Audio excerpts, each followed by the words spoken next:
जी जी sir, तो मैं ये बात कहना चाह रहा था, जैसे कभी कभी लगता है कि ये बहुत इंटेलिजेंट है और मतलब कि ऐसी ऐसी हर चीजें करती हैं जो हम लोग भी सोच नहीं सकते हैं। ऐसा एक ये पूछना है कि मैं इसको अपनी तरह अट्रैक्ट कैसे करूं, जैसे कि मेरी बात सुने।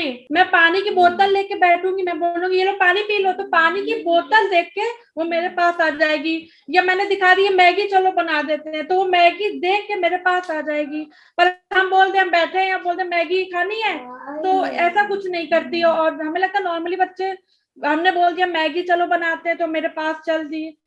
सुनिए सर, ऐसा है जी कि ये इसका इस समय प्रेजेंट जी ऐसा है कि जैसे इसने एक लीड पकड़ ली, वो लीड कम से कम 6 दिन तक जी हाँ वो सो के उठेगी, तब भी वो लीड ढूंढेगी। जी हाँ। अब वो 5-6 दिन तक वो लीड इनकी नीड बनी रहेगी। ये अंकिता है, ये आरोही। कैसे हो आरोही? हेलो, नमस्ते नमस्ते नमस्ते, आप सभी लोगों को नमस्ते। जनाब, आपने जो लेटर भेजा था उसको तो मैं ठीक से नहीं पढ़ पाया हूँ, लेकिन आपने जो वॉइस मैसेज भेजा था वो मैंने ठीक से सुन लिया है। तो मुझे लगता है कि उस बेस पे हम लोग बातचीत शुरू करते हैं और बात को 4 भाग में डिवाइड कर लेते हैं। एक, कि समझ लें कि ऑटिज्म है क्या चीज़।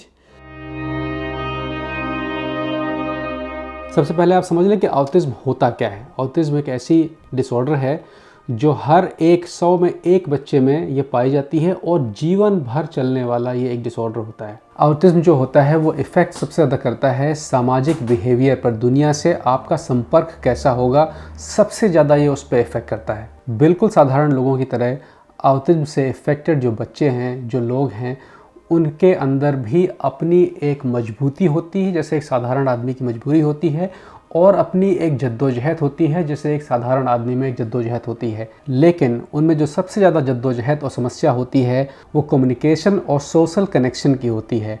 हम सभी में समस्या होती है सोशलाइज होना और ठीक से कम्युनिकेट ना करना, लेकिन उनमें ये समस्या ज़्यादा होती है। बहुत बार ऐसा होता है कि वो बच्चे कुछ बोलते ही नहीं हैं या आपकी कई बातों को बिल्कुल शब्दशः समझने लगेंगे। मान लीजिए कि आपने कहा इट्स कूल, कि मैंने अच्छे कपड़े पहने हुए हैं, लेकिन ये ज़रूरी नहीं है कि उनको वो कूल नज़र आए या ठंडा नज़र आए। ये हो सकता है कि वो हीटर चला दें क्योंकि उनको लग रहा है कि आप कह रहे हैं कि यहाँ ठंडा है।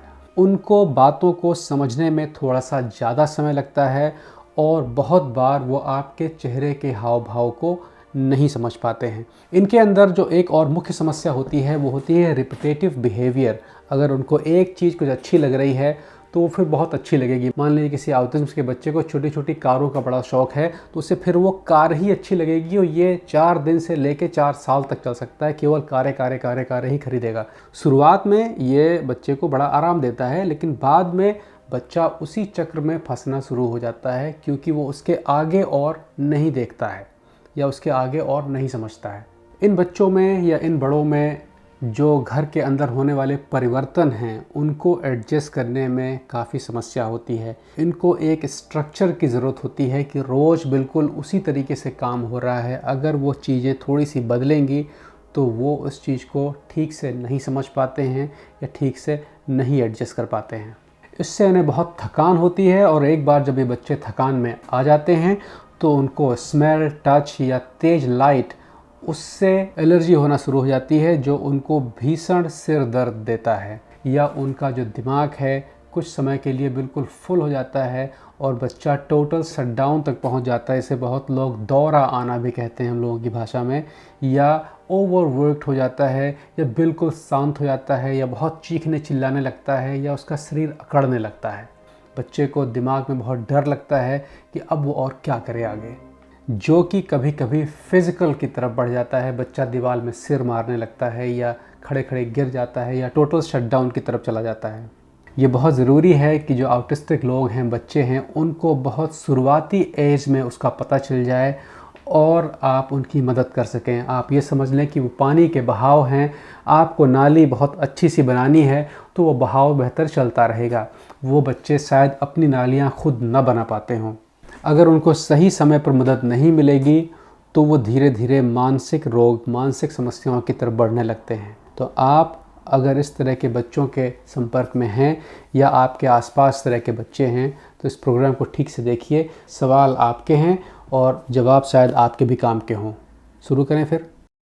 पूरे ऑटिज्म को अगर बहुत मोटी भाषा में समझना हो तो आप ये समझें, विज्ञान की भाषा में जो ज़िंदगी होती है वो मेन 7 चीज़ों पर निर्धारित होती है। वो होती है कि दृश्य जो हमें दिखाई पड़ रहा है, उस म्यूज़िक जो हमें सुनाई पड़ रहा है, एक अच्छा नाम दिया है म्यूज़िक, उसके अलावा कलर, मैथ, गणित जो हम लोग कैलकुलेट कर सकते हैं, खतरों का आभास पहले से कैलकुलेट करते हैं, विज्ञान, विज्ञान का मतलब कोई खिलाड़ी है तो उसको कैसे बल्ला मारना है, तो एक साइंस है पूरा विज्ञान, महसूस, किसी चीज़ को महसूस करना, और रिफ्लेक्ट, उसके ऊपर जवाब देना है।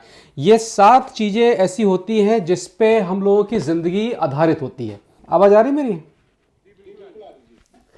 ये हमें बाकी और जो स्पीसीज हैं उनसे अलग बनाता है। हम सब लोग इसको लेके पैदा होते हैं और अपने परिवेश के हिसाब से उसको घटाते या बढ़ाते चलते हैं। ऑटिज्म में क्या होता है कि ये कम ज़्यादा का रिफ्लेक्शन जो है ये काफ़ी ज़्यादा ऊपर नीचे होता है, मतलब कि महसूस हो सकता है बिल्कुल ना हो और म्यूज़िक बहुत ज़्यादा हो सकता है। तो ये जो बैलेंस है ये ऊपर नीचे हो जाता है। इसमें एक चीज़ और देखने की बात होती है कि हम लोग जैसे मान लीजिए कमरे में बैठे हुए हैं तो बहुत सारी इंफॉर्मेशन कमरे में ऐसी है जो हमारा दिमाग धीरे धीरे फिल्टर कर देता है। मान लीजिए पंखा चल रहा है या टीवी चल रहा है, लेकिन हम और आप बात कर रहे हैं तो इस समय हमें वो पंखा नहीं सुनाई पड़ रहा है या वो टीवी की आवाज़ भी शायद उतना डिस्टर्ब नहीं कर रही होगी।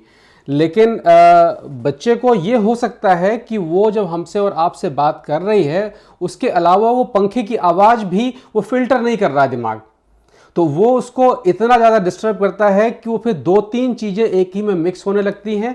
और एक समय ऐसा आता है जब बच्चा बहुत गुस्से में हो जाता है या बिल्कुल उसकी झेलने की ताकत से आगे निकल जाती है बात। तब फिर जो आप कह रहे हैं कि वो जो अटैक जैसा पड़ता है या जो अचानक जो एग्रेसिवनेस आती है, वो एग्रेसिवनेस इसलिए आती है क्योंकि उसके पास टू मच इन्फॉर्मेशन आ गई है। तो अब उसको कॉम डाउन होना है। तो मैं आपको कॉम डाउन थेरेपी आगे बता दूंगा कि 2-3 तरीके होते हैं जिस तरह से बच्चों को आप कॉम डाउन कर सकते हैं। तो इस पे बात कर लेंगे। बाकी और छोटी छोटी चीज़ें हैं जो बीच बीच में आती रहेंगी, हम लोग बताते रहेंगे। और दूसरा, आपने एक बहुत ज़रूरी सवाल पूछा था कि बच्चा हमारा बोलेगा कब। ये आपका मेन कंसर्न था जो मैं समझ पाया हूँ पूरी बातचीत में। देखिए, बोलने का हिसाब किताब ऐसे होता है कि बच्चा बोलना सीखता है, उसके लिए केवल कान ज़रूरी नहीं होता है, आँखों का कांटेक्ट भी ज़रूरी होता है। आपके चेहरे के हाव भाव वो सीखता है और उस हाव भाव के हिसाब से वो आवाज़ निकालता है। इस डिसऑर्डर में सबसे बड़ी समस्या ये होती है कि बच्चे आँख नहीं मिलाते हैं। उनका जो सोशल कांटेक्ट ये बिल्कुल ना के बराबर होता है।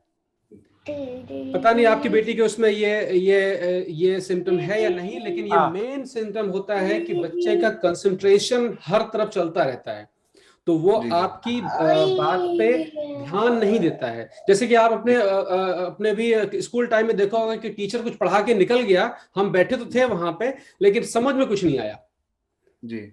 तो वो वजह ये होती है कि हमारा कंसंट्रेशन वहां पर नहीं होता है। हमारा कंसंट्रेशन होता है कि हम देख रहे हैं पार्क में क्या हो रहा है, वहां क्या हो रहा है, वहां क्या हो रहा है, वहां क्या हो रहा है। एग्जैक्टली यही बच्चे के दिमाग में होता है, क्योंकि जो और तमाम प्रिकल्स होते हैं, उसको हम यहाँ की भाषा में प्रिकल्स या जो इंफॉर्मेशन जा रही है उसमें वो व्यस्त रहता है।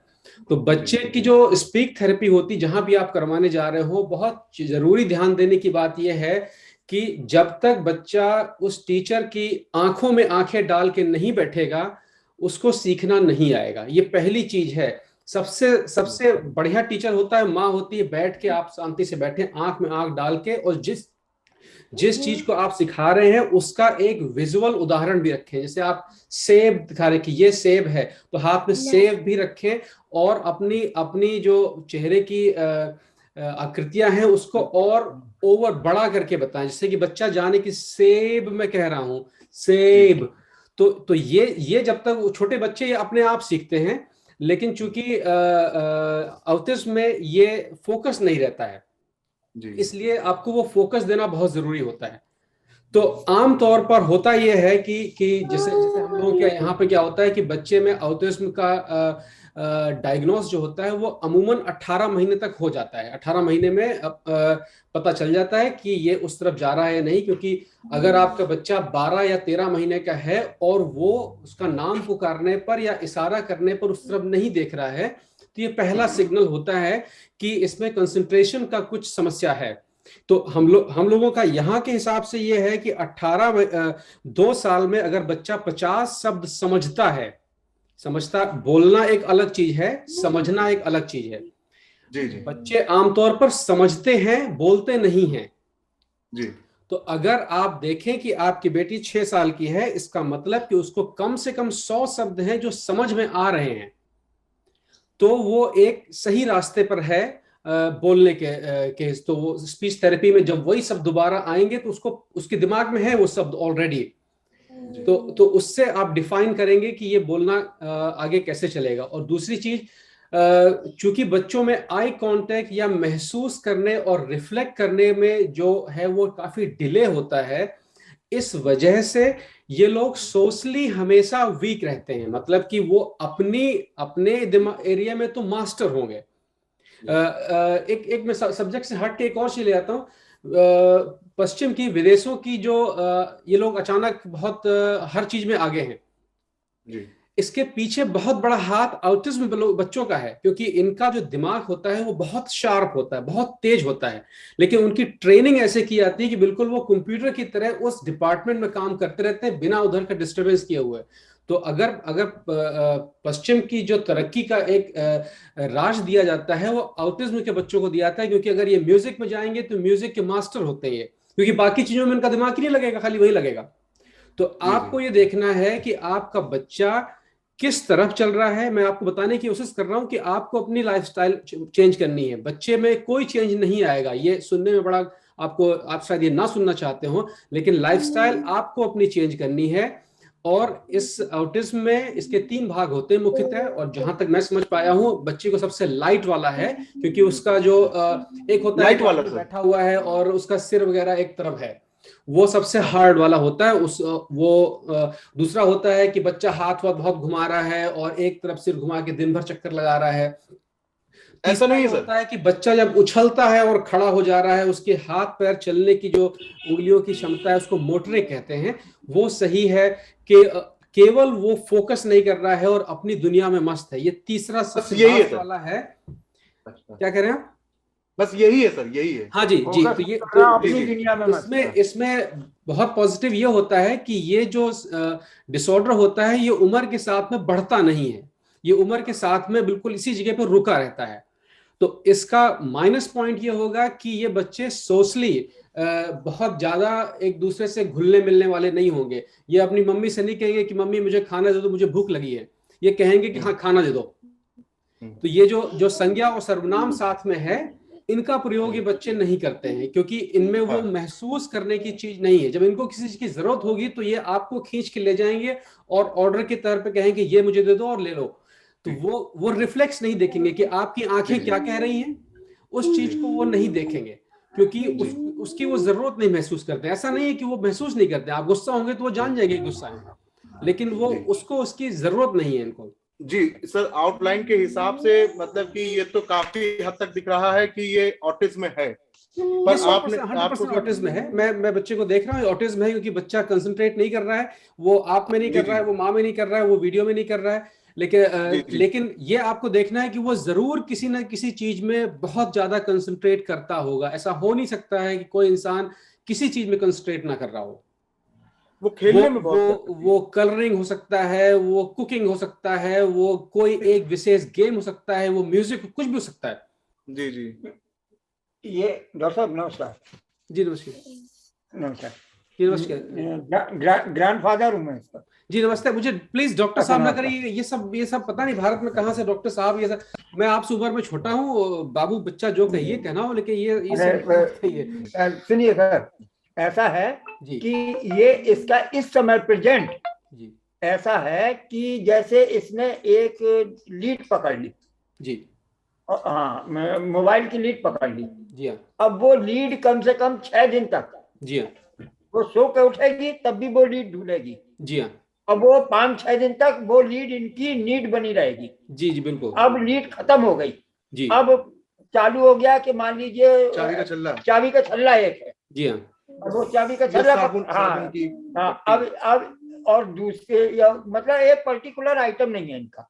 जी जी इनका एक आइटम पकड़ा तो वो 4-6 दिन तक इनका रहेगा। जी, वो वही मैं बता रहा हूँ कि जो हाँ।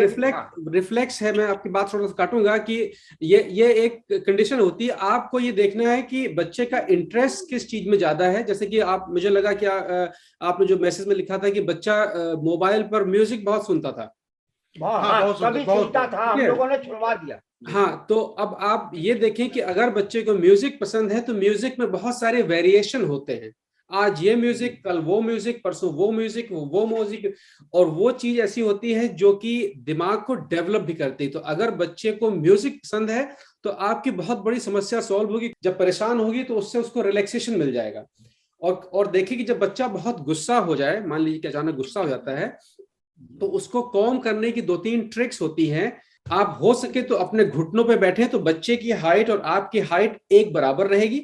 आंख से आंख का कांटेक्ट होगा। अगर वो आपको नहीं भी देख रही है तब भी आपकी आंख का लेवल उसकी आंख के सामने है। और उससे कहिए कि बच्चे देखो, ये मेरा हाथ है। अब हम लोग एक खेल खेलते हैं, सांस लेने का खेल खेलते हैं। तो अब ये जब हाथ आप चलाएंगे तो वो आई कांटेक्ट आपकी आंखों में ना जाके यहां जरूर रहेगा, मतलब कि आंखें एक जगह पे रुके। और फिर जब गुस्सा हो बच्चा तो वो भले ना करे, लेकिन आप करें कि ये 5 फिंगर एक्सरसाइज है। उंगली में ऊपर गए, सांस खींची, और फिर नीचे की,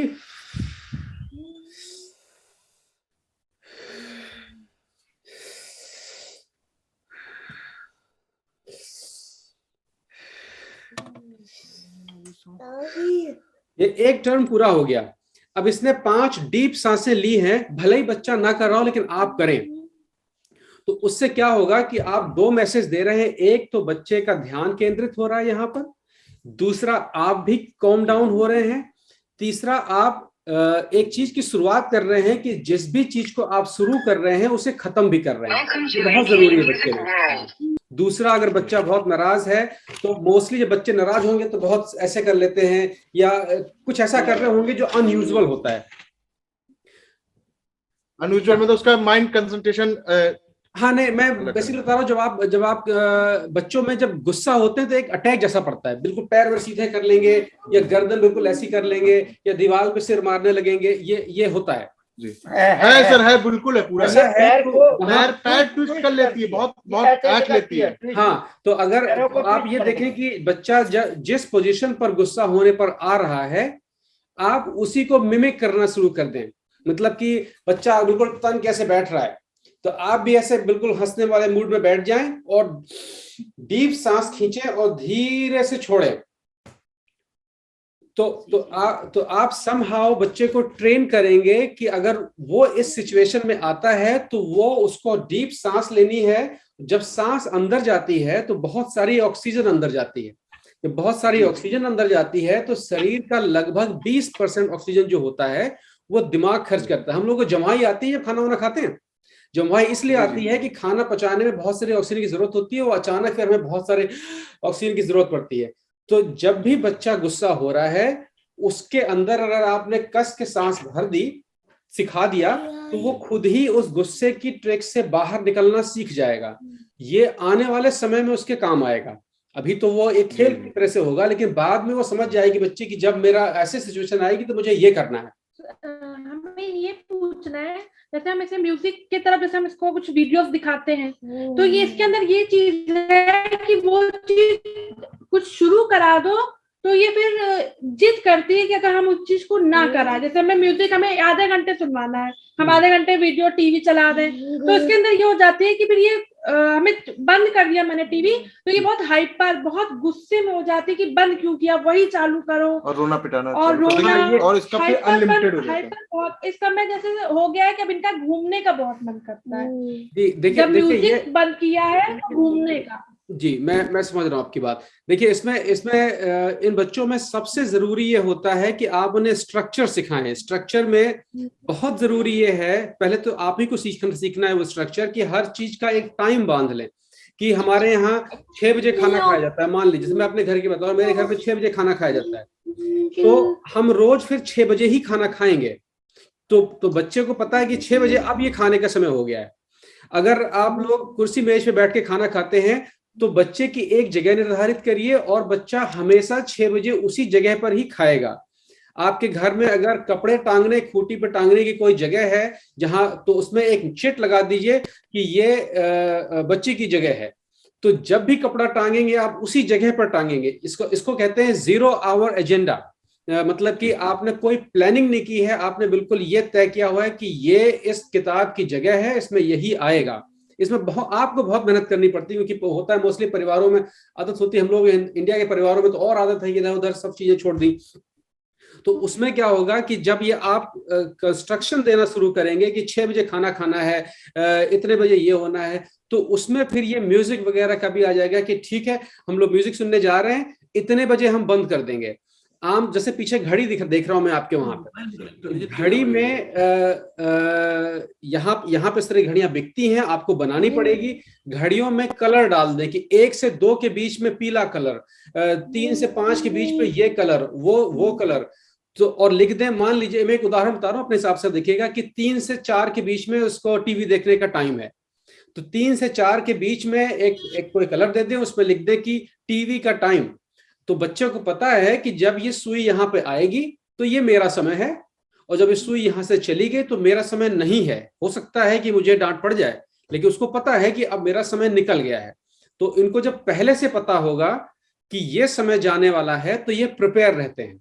शुरुआत में इसमें आपको तकलीफ होगी, शुरुआत में ये होगा, लेकिन जब आप रेगुलर उसी पे चलेंगे, एक ट्रैक बना देंगे, तो ये उनको आराम देता है। तो पहले एक स्ट्रक्चर बना लीजिए कि कौन सी जगह है जहां पे बच्चे को बैठ के खाना मिलना है।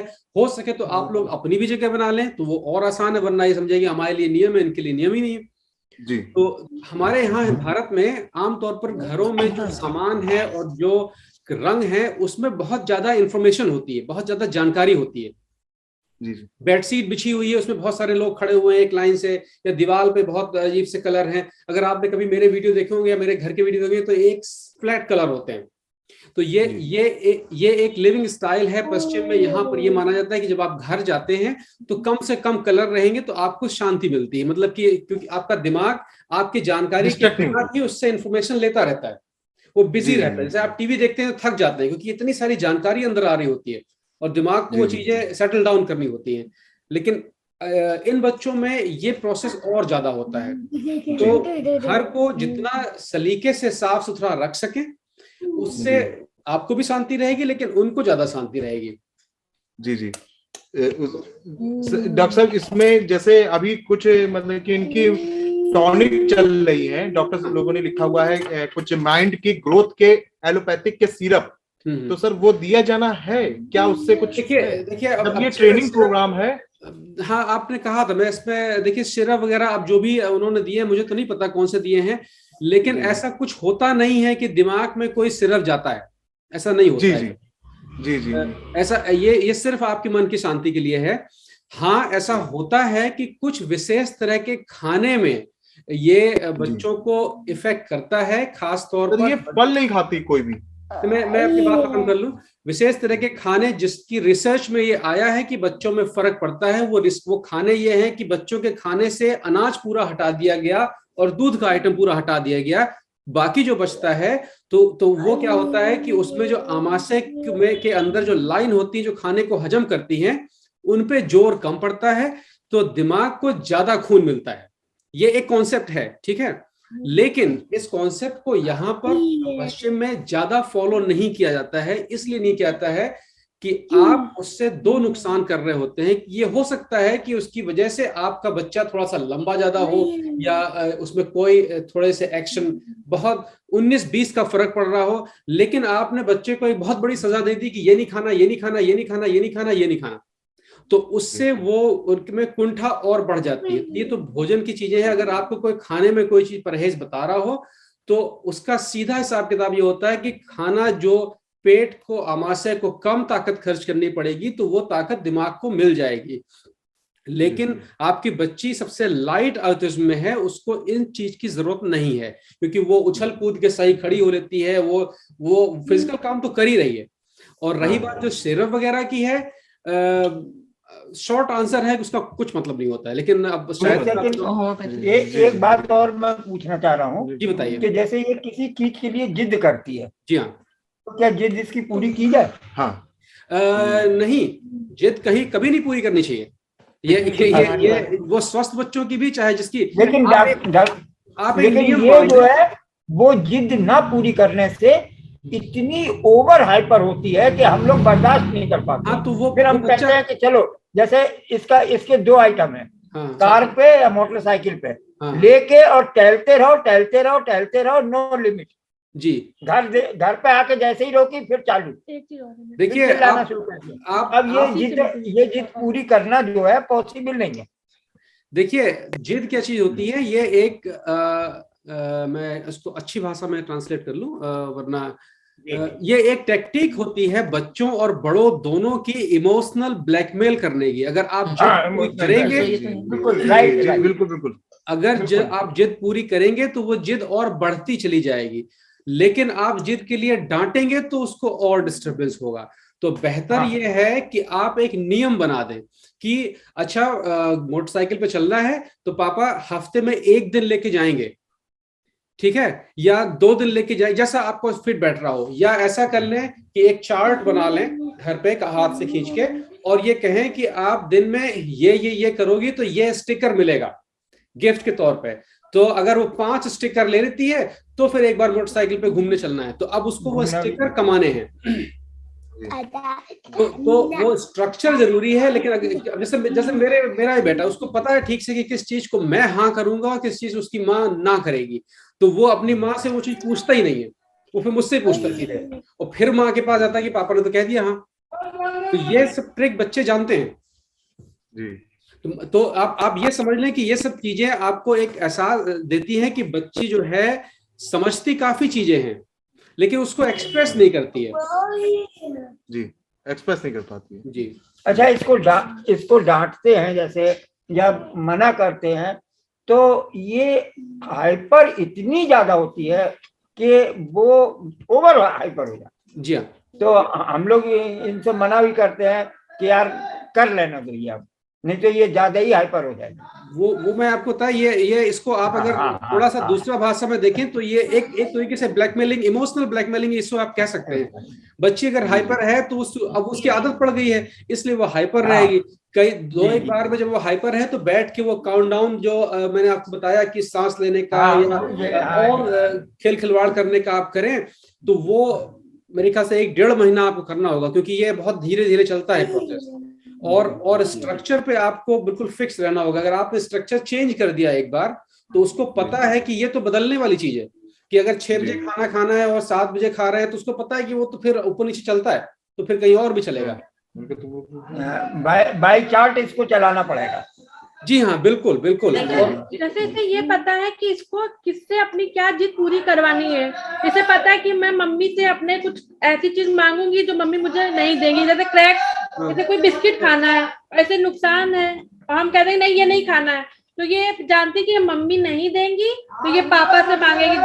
जो इसकी जो जिद पूरी करता है वो उसके पास में जाती है करवाने के लिए। ये तो बहुत अच्छा सिग्नल है। जैसे मैंने अभी बताया कि मेरा बेटा भी वो है कि उसको पता है कौन सी चीज माँ नहीं देगी तो माँ से पूछता ही नहीं, फिर सीधे मुझसे पूछेगा, फिर कहेगा पापा ने तो हाँ करी। इमोशनल ब्लैकमेल है। ये एक स्वस्थ उदाहरण है कि इन टर्म्स वो चीजों को समझ रही है, कैलकुलेशन उसका सही चल रहा है। ऐसा एक ये पूछना है कि मैं इसको अपनी तरह अट्रैक्ट कैसे करूं, जैसे कि मेरी बात सुने, मतलब जैसे रिस्पॉन्स जैसे ये आरोही इसका नाम है, मैं बोलती आरोही इधर आओ, तो मतलब कि ये सुनती है और चली जाती है अपना मतलब मौज में। और कभी अब थोड़ा आई कांटेक्ट अब अच्छा थोड़ा सा हो गया है, मैं बोलती हूँ आरोही इधर आओ तो बस एक बार देख लेगी पर फिर वो चली जाएगी। मैं पानी की बोतल लेके बैठूंगी, मैं बोलूंगी ये लो पानी पी लो, तो पानी की बोतल देख के वो मेरे पास आ जाएगी। या मैंने दिखा दी है मैगी चलो बना देते हैं, तो वो मैगी देख के मेरे पास आ जाएगी।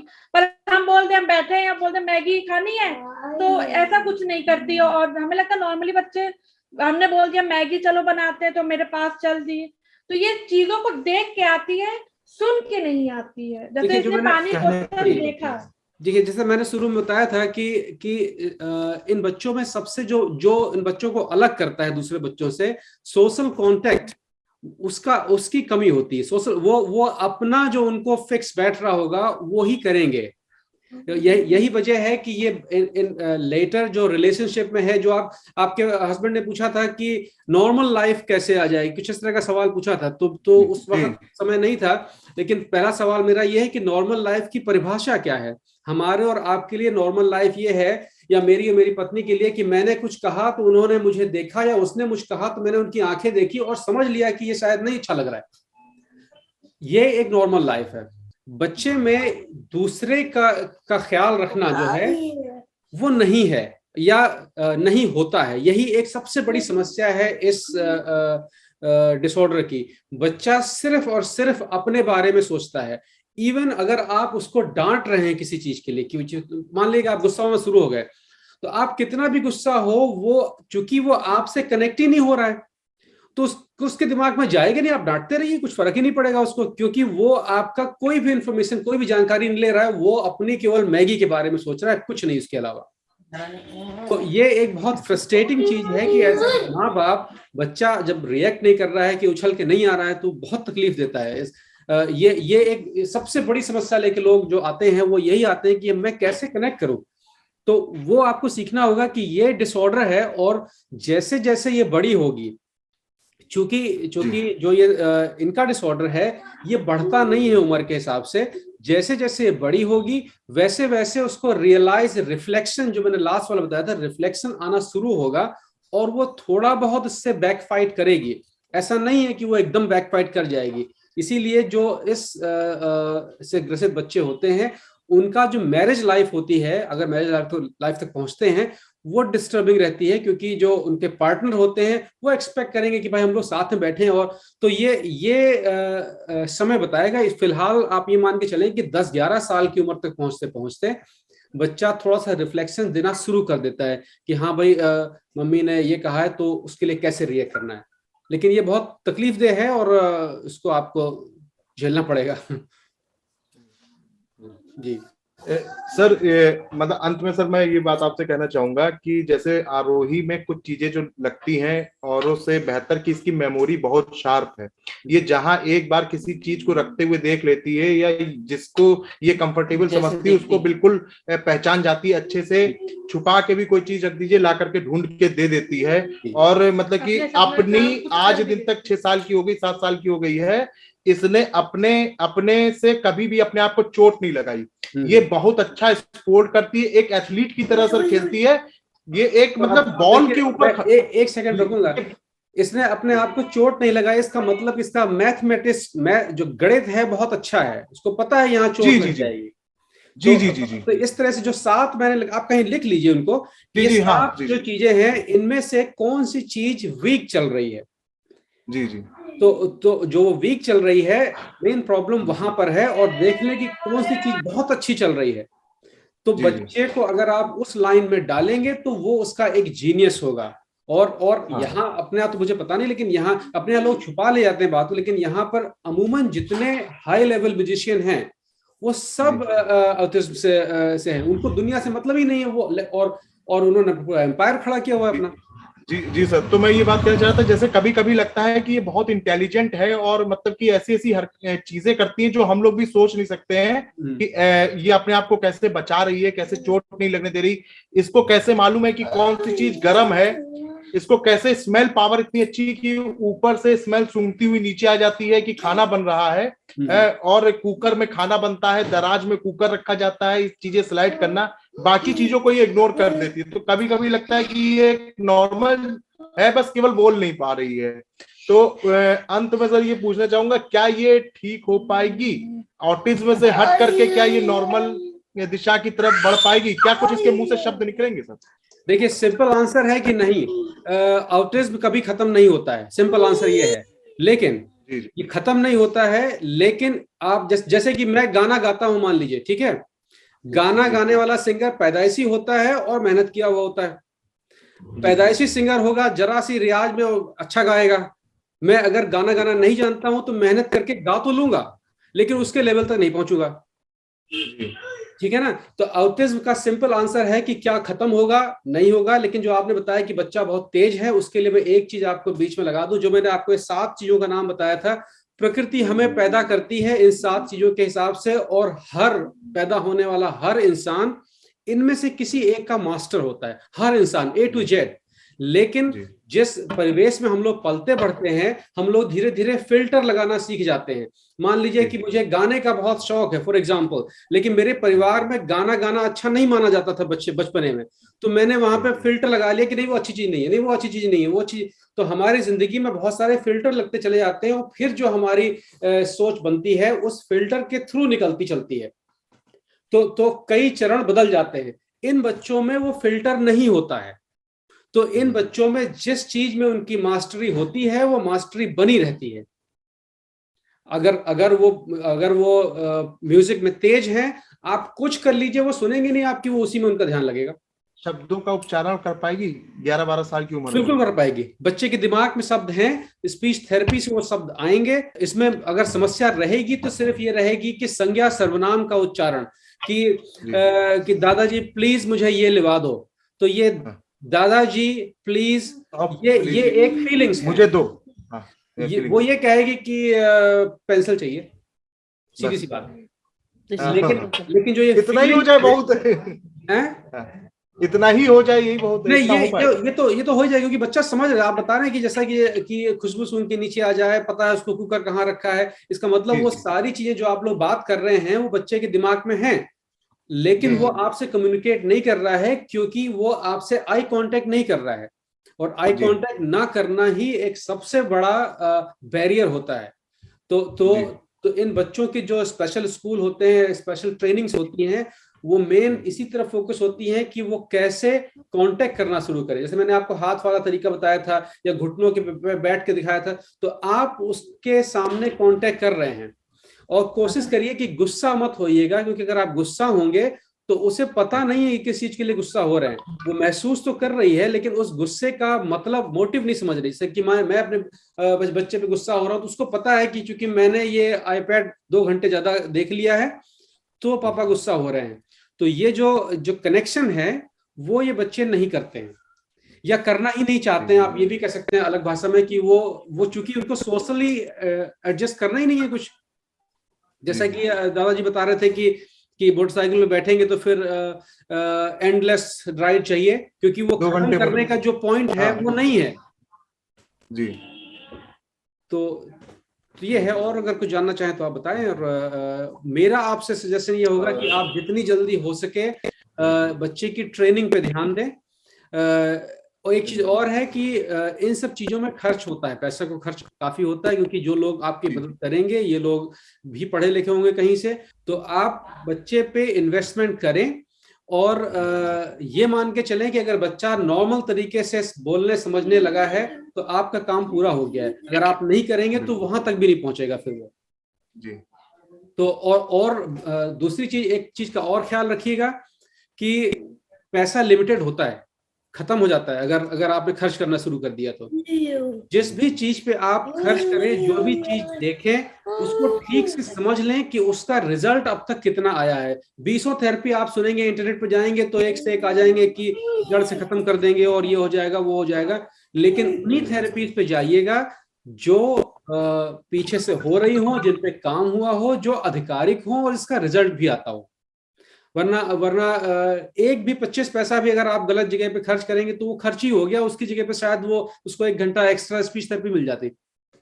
तो इस चीज का कैलकुलेशन बनाए रखिएगा जी।